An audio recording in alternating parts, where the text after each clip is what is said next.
Hello everyone, welcome to Maths for Sure. This is Anjali. Today we have started a matrix revision. So let's begin.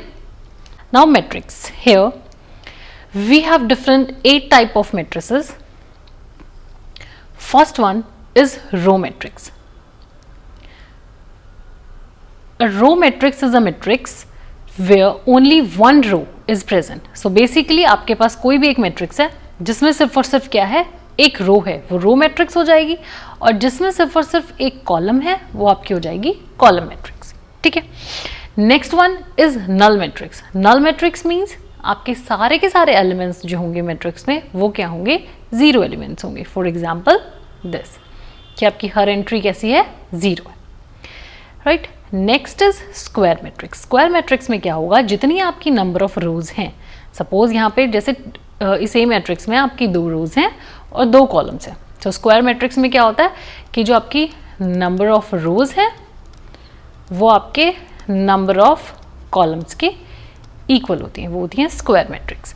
अब rectangular matrix में ज़रूरी नहीं है कि आपकी number of रोज और नंबर ऑफ कॉलम्स के इक्वल हो. जैसे यहाँ पर आप देखो आपके पास 3 कॉलम्स हैं एंड 2 रोज हैं. Okay. Next one is a diagonal matrix. अब diagonal matrix is a type of a square matrix. ये जितनी भी हम आगे पढ़ेंगे, स्केलर मैट्रिक्स, आइडेंटिटी मैट्रिक्स, ये सब क्या है, स्क्वायर मैट्रिक्स के टाइप्स हैं. मींस आपकी नंबर ऑफ रोज और नंबर ऑफ कॉलम्स इनमें क्या रहेंगे, सेम रहने वाले हैं. सो डायगोनल मैट्रिक्स में क्या होगा कि जो आपकी डायगोनल एंट्रीज हैं वो सभी एंट्रीज प्रेजेंट होंगी. वो जीरो भी हो सकती हैं, नॉन जीरो भी हो सकती हैं, पर जो अपर डायगोनल है, मतलब डायगोनल के जो ऊपर एंट्रीज है ये सब जीरो होंगी, और जो डायगोनल के नीचे हैं वो भी सब कैसी होंगी, जीरो होंगी. ठीक है. ये तो बिल्कुल ही फिक्स होगा कि वो तो आपकी हमेशा जीरो होने ही वाली है. अब जैसे अगर आप एक और एग्जांपल लेना चाहो, अगर मैं डायगोनल एंट्री जीरो भी कर दूं, जैसे सपोज मैंने मैट्रिक्स बनाई 3x3 की. अब आप यहाँ पे देखो अपर ट्रायंगल जीरो है, नीचे वाली भी सारी एंट्री जीरो है. डायगोनल के अंदर आपका जीरो एलिमेंट भी प्रेजेंट हो सकता है, नॉन जीरो भी प्रेजेंट हो सकता है. बस कंडीशन क्या है कि आपके ऊपर और नीचे सारे के सारे एलिमेंट्स कैसे होने चाहिए, जीरो होने चाहिए. राइट. अब नेक्स्ट क्या है, स्केलर मैट्रिक्स है और एक है आपकी आइडेंटिटी. अब ये दोनों आपके डायगोनल मैट्रिक्स के टाइप्स हैं. दोनों में क्या डिफरेंस है, आइडेंटिटी में तो जो आपके डायगोनल एलिमेंट्स हैं सभी एलिमेंट्स कैसे होंगे, 1 होंगे, मतलब वो फिक्स है, सभी एलिमेंट्स 1 ही होने वाले हैं. और स्केलर मैट्रिक्स के अंदर आपके डायगोनल पे कोई भी एलिमेंट आ सकता है, 1 भी आ सकता है, 2, 3, 4, कोई भी एलिमेंट. पर जो भी आप एलिमेंट रखोगे, सपोज अगर हम ए रखें तो वो तीनों कैसे होंगे, इक्वल होंगे. मतलब तीनों एलिमेंट्स आपके, अगर 3x3 की मैट्रिक्स है तो तीनों के तीनों एलिमेंट्स क्या होंगे, ए ही होंगे, ए के अलावा कुछ और नहीं हो सकता. राइट. तो ये तो हो गई हमारी type of matrix, basically in general कि क्या क्या टाइप ऑफ आपके पास मैट्रिक्स प्रेजेंट है. अब अगर हम आगे स्क्वायर मैट्रिक्स के टाइप्स देखें, स्क्वायर मैट्रिक्स आपको पता है, अभी मैंने आपको बताया, जहाँ पे नंबर ऑफ रोज और नंबर ऑफ कॉलम्स कैसे होते हैं, आपस में इक्वल होते हैं. एक मैट्रिक्स के नंबर ऑफ रोज और नंबर ऑफ कॉलम्स इक्वल होंगे. अब फर्स्ट है आपके पास सिमेट्रिक मैट्रिक्स. सिमेट्रिक मैट्रिक्स में क्या होता है कि आपका जो मैट्रिक्स है ए, उसका ट्रांसपोज के इक्वल होता है वो, मतलब A is equals to A transpose. इसका मतलब इसको हम कैसे बोलेंगे कि अगर आप एलिमेंट्स के बारे में बात करो तो ए आई जे इज इक्वल्स टू ए जे आई होता है, जहाँ पे आई क्या है, आपके नंबर ऑफ रोज है, और जे क्या है, नंबर ऑफ कॉलम्स. मतलब अगर सपोज कोई एलिमेंट है A2 1 पोजीशन पे, वही सेम एलिमेंट होगा A1 2 पोजीशन पे.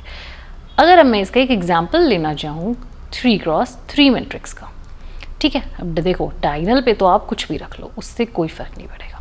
सिर्फ नॉन डायगोनल्स के बारे में यहाँ पे कंडीशन है कि अब जो एलिमेंट आप यहाँ रखोगे वही एलिमेंट आपको यहाँ रखना होगा. सपोज मैंने यहाँ पे 5 लिया, सो 5 ही यहाँ आएगा. सेम वे अगर आप यहाँ पे 3 लेते हो, इसकी पोजीशन क्या है, this is A1 3, so A3 1 पर भी क्या आएगा, आपका 3 ही आएगा, मतलब कि यहाँ पे भी आपके पास 3 आएगा. सो जो आप यहाँ लोगे वो यहाँ आएगा. ठीक है. इस टाइप की मैट्रिक्स कैसी होती है, हमारी सिमेट्रिक मैट्रिक्स होती है. Next is skew symmetric matrix. Skew symmetric matrix में क्या होता है, जब आपका A is equals to minus में A ट्रांसपोज होता है, मतलब आपके जो एलिमेंट्स हैं ए आई जे वो क्या होंगे, इज इक्वल्स टू माइनस ए जे आई होंगे. मैट्रिक्स का ट्रांसपोज तो हो जाएगा जैसे सिमेट्रिक में है, बस ये एडिशनल नेगेटिव साइन आ जाएगा. ठीक है. अब अगर मैं इसके डायगोनल एलिमेंट्स पे कंडीशन होती है, डायगोनल एलिमेंट्स मीन्स ये ए आई आई रो और कॉलम सेम हो जाएंगे ना, ए आई आई। इसको आप उधर लेके जाओ, ये 2 टाइम्स हो जाएगा। तो यहाँ से हमें क्या मिला कि जितने भी ए आई आईज होंगे वो सभी कैसे होंगे, ज़ीरो होंगे। इसका मतलब क्या कि आपके पास A11 भी ज़ीरो है, A22 भी ज़ीरो है, एंड सो ऑन, जितने भी ऑर्डर के आपकी मैट्रिक्स हैं। मतलब सारे के सारे जो डायगोनल एलिमेंट्स हैं वो क्या होंगे, ज़ीरो होंगे स्क्यू सिमेट्रिक मैट्रिक्स में।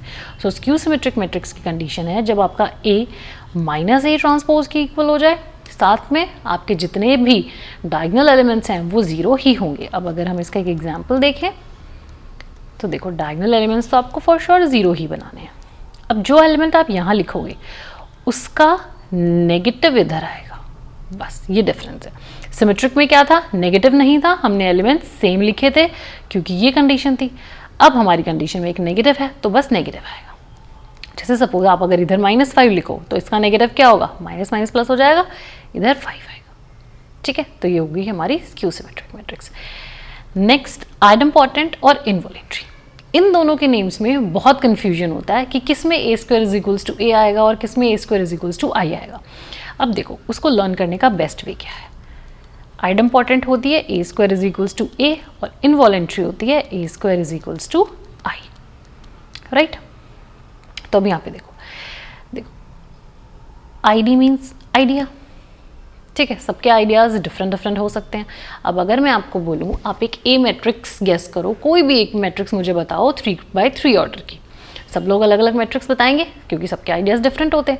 और वहीं अगर मैं आपको बोलूँ कि आप मुझे एक आइडेंटिटी मैट्रिक्स बताओ 3x3 की, वो तो सभी की सेम होगी ना, वो तो यही मैट्रिक्स बनने वाली है, ऊपर भी ज़ीरो, नीचे वाले सारे एलिमेंट ज़ीरो, राइट। तो इसका मतलब यहाँ से देखो, लर्न करने के जस्ट एक शॉर्टकट ट्रिक लर्न करने का वे क्या है कि आइडिया सबके क्या होते हैं, डिफरेंट डिफरेंट हो सकते हैं। मतलब सब एक डिफरेंट डिफरेंट ए मैट्रिक्स बताएंगे तो वो क्या हो गया, आइडेम्पोटेंट हो गया। और नेक्स्ट क्या बचा, इनवॉलेंट्री, तो उसमें क्या आ गया, आपका आइडेंटिटी आ गया। ठीक है, तो यहाँ से आप इन दोनों का कन्फ्यूजन दूर कर सकते हो। नीलपोटेंट में क्या होता है हमारे पास कि A⁻⁴ = 0 देता है, और ये A क्या है, सबसे स्मॉलेस्ट इंटीजर। मतलब किसी भी मैट्रिक्स की मैं कितनी छोटी पार रेज करूं कि वो मुझे 0 दे दे। फॉर एग्जांपल मैंने A मैट्रिक्स ली 0 1 0 0, ठीक है।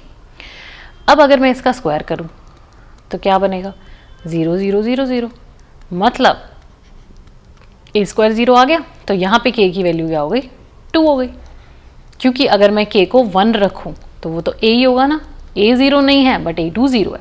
अब ऑफ कोर्स आप इसका क्यूब करोगे वो तो 0 हो ही जाएगा। तो सबसे छोटा नंबर कौन सा है, जब मैट्रिक्स का कितनी पार रेज करने पे मुझे 0 मिला, 2 पार रेज करने पे, तो इसका इंडेक्स कितना हो गया, 2 हो गया। तो ऐसी मैट्रिक्स हमारी होती है निलपोटेंट मैट्रिक्स। दूसरी निलपोटेंट मैट्रिक्स के बारे में एक और चीज़ कि निलपोटेंट मैट्रिक्स में जो आपकी आइगन वैल्यूज़ होती हैं वो सब क्या होती हैं, 0 होती हैं। अब आप अगर ध्यान से देखो तो यहाँ पे ये जो डायगोनल मैट्रिक्स है, अपर ट्रायंगल मैट्रिक्स है, ये आइगन वैल्यूज़ कैसी हैं यहाँ पे, 0 0। ठीक है, आइगन वैल्यूज़ ठीक है, हम अभी देखते हैं कि आप कैसे निकालते हो। Next is orthogonal. ऑर्थोगोनल में क्या होता है, A transpose = A transpose A = identity. ये हमारी ऑर्थोगोनैलिटी की कंडीशन है कि जब आपकी मैट्रिक्स A और उसके ट्रांसपोज का हम प्रोडक्ट करेंगे वो हमेशा आपको क्या देगा, आइडेंटिटी मैट्रिक्स ही देगा। ठीक है, अब एक बार हम जो भी हमने मैट्रिक्स के टाइप्स किए हैं एक बार हम ये देख लेते हैं शॉर्ट में कि जो आपकी मैट्रिक्स है, जस्ट इन शॉर्ट एक पूरा कंप्लीट फ्लो चार्ट जहाँ पे आपको सारी की सारी मैट्रिक्स के बारे में अच्छे से समझ आ जाएगा। अगर हम इसको एलिमेंट्स के बेसिस पे डिवाइड करें, ठीक है, अब अगर 0 एलिमेंट्स लूँ मैं तो वो तो मुझे नल मैट्रिक्स दे देगा, राइट। दूसरा क्या है, आप ऑर्डर के बेसिस पे डिवाइड कर सकते हो। ऑर्डर में क्या होगा कि या तो आपकी मैट्रिक्स बनेगी स्क्वायर मैट्रिक्स या फिर आपकी मैट्रिक्स बनेगी रेक्टेंगुलर मैट्रिक्स। स्क्वायर मैट्रिक्स में क्या होता है, नंबर ऑफ रोज और कॉलम सेम होते हैं, और रेक्टेंगुलर में क्या होता है कि ज़रूरी नहीं है कि आपके नंबर ऑफ रोज और कॉलम्स कैसे हों, सेम हो। फर्दर जो आपकी स्क्वायर मैट्रिक्स है ये फर्दर डिवाइडेड है, कैसे, एक स्क्वायर आपकी सिमेट्रिक मैट्रिक्स है, नेक्स्ट स्क्यू सिमेट्रिक है, उसके बाद एक और आती है ट्रायंगुलर जो हमने अभी पीछे नहीं पढ़ा, और लास्ट है हमारे पास डायगोनल। ठीक है, सिमेट्रिक में आपको पता है जहाँ पर A = A ट्रांसपोज होता है, राइट। अभी हमने देखा है स्क्यू सिमेट्रिक में A is equals to minus A transpose होता है। डायगोनल मैट्रिक्स के भी मैंने आपको दो टाइप्स बताए हैं, एक आपके पास आइडेंटिटी मैट्रिक्स आ जाएगी और दूसरी क्या होती है, हमारे पास स्केलर मैट्रिक्स होती है। आइडेंटिटी में क्या होता है, आपके डायगोनल पे 1 1 प्रेजेंट है, और स्केलर में क्या होता है, कोई भी एक स्केलर आपके डायगोनल पे प्रेजेंट होगा। अभी जो ट्रायंगुलर मैट्रिक्स है ये फर्दर आपकी दो टाइप में है, एक होता है अपर ट्रायंगुलर और एक होता है लोअर ट्रायंगुलर। इसका क्या मतलब है, अगर मैं आपको एक 3x3 की मैट्रिक्स लेके बताऊं, देखो अपर ट्रायंगुलर का मतलब क्या है कि ऊपर ट्रायंगुलर बन रहा है, ऊपर ट्रायंगल बन रहा है, नीचे वाले सारे एलिमेंट्स कैसे हैं, जीरो हैं। अब ऊपर वाले जो एलिमेंट्स हैं जीरो भी हो सकते हैं, नॉन जीरो भी हो सकते हैं। इसको अगर हम ऐसे लिखना चाहें कि ए आई जेज आपके जीरो हैं, कब जीरो हैं, जब आई आपका क्या है, ग्रेटर देन जे है। जैसे अगर मैं ये एलिमेंट देखूँ, ये एलिमेंट क्या होगा, 2 1 होगा, ठीक है। अब आई जे से बड़ा तो ये एलिमेंट्स क्या से हो जाएंगे, जीरो। सेम वे लोअर के अंदर क्या होगा, नीचे ट्रायंगल बन रहा होगा और ऊपर वाले एलिमेंट्स कैसे होंगे, आपके जीरो होंगे। और इसको कैसे लिखेंगे कि आपका ए आई जे कैसा है, zero whenever I is less than J, ठीक है। तो ये इन शॉर्ट सारी की सारी आपकी मैट्रिसेस हो गई। हाँ, स्क्वायर मैट्रिक्स के बारे में एक और चीज़ है, स्क्वायर मैट्रिक्स को हम कैसे लिखते हैं, ये आपकी कोई भी एक स्क्वायर मैट्रिक्स है, इसको हम ऐसा sum of symmetric and skew symmetric matrix लिख सकते हैं, plus 1/2 A minus A transpose. ये है, ये रिप्रेजेंट कर रहा है सिमेट्रिक मैट्रिक्स को और ये रिप्रेजेंट करता है हमारा स्क्यू सिमेट्रिक मैट्रिक्स को।